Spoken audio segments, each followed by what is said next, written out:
Hello, and welcome to part 2 of Module 5 CPE training. My name is Sinead Swain, and I'm the alcohol and drug lead here at Pulse. As has been and will be repeated throughout these modules, if you're unsure of who the Pulse leads and staff are for your current cohort, click the Meet the Professional Staff page on Canvas.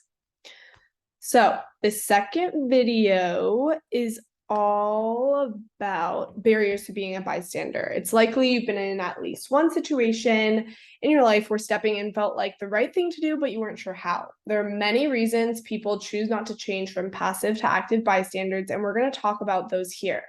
Often choosing passivity is due to negative previous experiences, a lack of support the individual feels, the general risk perceived if you intervene, the ways you've been raised, whether that's in terms of gender, race, culture, or societal norms, and your own emotional state in the moment, as well as peer pressure to stay back and self-confidence even.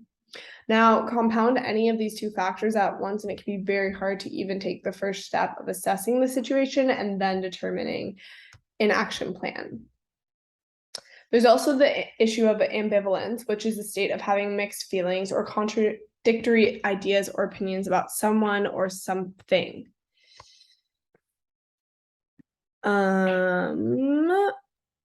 At Pulse, we want to recognize there are 4 themes of ambivalence regarding bystander intervention. First up, we have social influence. We tend to look at others' behaviors and reactions to situations, and this influences how we choose to continue our next steps.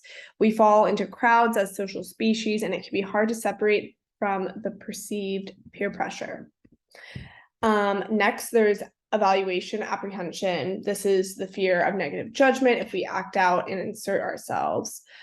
We have diffusion of responsibilities, so falling into the mindset that someone else will address the issue at hand, and we hope someone will take the time to step in when we're too nervous to.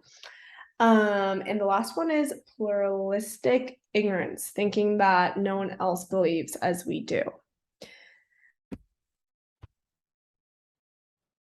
Oh,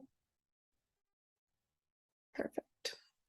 Since we've been talking about what inhibits people from getting involved in becoming an active bystander, we may also want to know what being an ally in bystander activities looks like.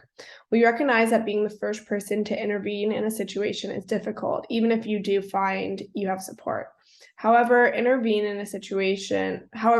the first person to intervene in a situation is difficult, even if you do find you have support.